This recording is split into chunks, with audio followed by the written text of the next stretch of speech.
Sebelum melanjutkan, jangan lupa subscribe dulu, terima kasih.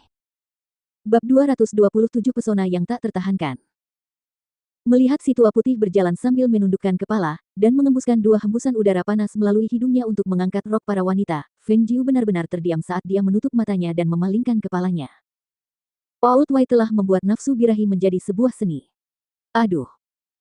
Tiba-tiba terdengar teriakan melengking, saat seorang wanita muda berpakaian blus dan rok merah jambu memukul-mukul roknya yang telah berkibar tertiup angin dengan tangannya, wajahnya merah padam saat ia berbalik. Dan tepat saat Feng Jiu hendak turun dari kuda dan meminta maaf, dia melihat si tua putih melengkungkan lidahnya dan menjilati wajah nona muda itu sekali, mengolesi wajahnya dengan ludah, membuat nona muda itu ketakutan hingga dia berdiri mematung di sana dengan wajah yang pucat pasi. Melihat pemandangan di hadapannya, sudut mulut Feng Jiu berkedut, dan dia sekali lagi merasa ingin menepuk-nepuk wajahnya. Kenapa? Kenapa bajingan ini begitu bejat? Nona muda. Seorang pelayan muda dengan cepat memegangi wanita muda itu, sambil sibuk menyeka semua ludah yang menetes dari wajahnya dengan sapu tangan. Lelaki di samping mereka kemudian tampak tersadar dari keterkejutannya ketika dia menatap kuda gemuk itu yang melemparkan pandangan malas kepadanya dan wajahnya berubah menjadi marah sambil dia memarahi dengan keras. Hewan yang berani. Lelaki itu memaki dengan geram, dan pada saat bersamaan, ia melayangkan pukulan tepat ke muka si tua White, tanpa menyangka kalau pukulan yang dilayangkannya itu akan ditangkis oleh sebuah tangan. Tuan muda, tidak perlu marah.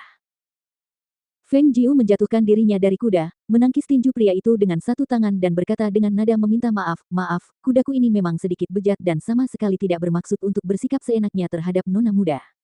Aku mohon agar tuan muda dan nona muda tidak menyalahkan kuda itu." Mesum. Kurasa kaulah yang mesum. Kau pasti telah memancing binatang rohmu untuk melakukan perbuatan yang tidak tahu malu seperti itu.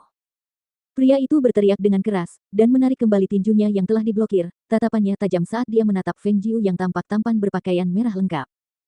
Binatang roh. Ketika orang-orang di sekitar mendengar dua kata itu, mereka segera mulai menatap tajam ke arah kuda gemuk itu. Melihat dua tanduk tumbuh dari atas kepalanya, mereka tidak dapat menahan diri untuk tidak mulai berdebat dengan suara pelan. Kuda itu tidak sama dengan kuda biasa. Apakah itu benar-benar binatang roh? Kudengar binatang roh sangat berharga, dan binatang roh yang bisa ditunggangi sebagai pengganti berjalan sudah dijinakkan oleh penjinak binatang. Tapi bukankah binatang roh ini agak terlalu gemuk? Kalau dilihat-lihat, aku bahkan tidak tahu apakah dia bisa berlari.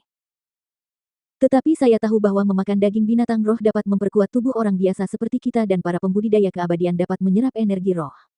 Itu hal yang hebat. Mendengar kata-kata dari kerumunan, Feng Jiu tersenyum. Melihat pria itu menatapnya dengan wajah tidak ramah, dia kemudian tersenyum dan menatap wanita muda yang cantik yang wajahnya telah berubah pucat karena ketakutan saat dia berjalan di depannya. Feng Jiu kemudian menunjukkan senyum yang sangat menawan di wajah tampannya, matanya dipenuhi dengan kilauan yang memikat saat dia menatap wanita muda itu dengan tatapan yang penuh kelembutan. Nona muda, saya benar-benar minta maaf. Saya yang harus disalahkan karena tidak mengendalikan tunggangan saya dengan benar, sehingga membuat nona muda terkejut.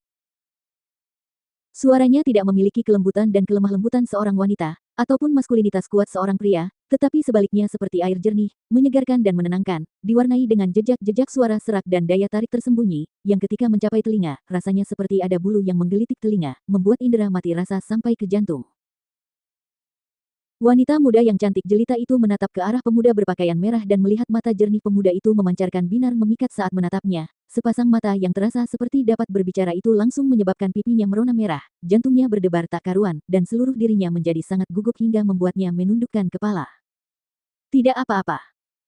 Suara nona muda itu keluar dengan lembut, diwarnai dengan rasa gugup. Kedengarannya agak malu-malu tetapi dia tidak dapat menahan diri untuk tidak mengangkat kepalanya sedikit untuk menatap pemuda tampan berpakaian merah di hadapannya. Ketika lelaki di sebelah mereka melihat itu, wajahnya menjadi gelap dan dia melotot marah. Dia baru saja akan berbicara ketika dia melihat pemuda berpakaian merah itu tertawa pelan.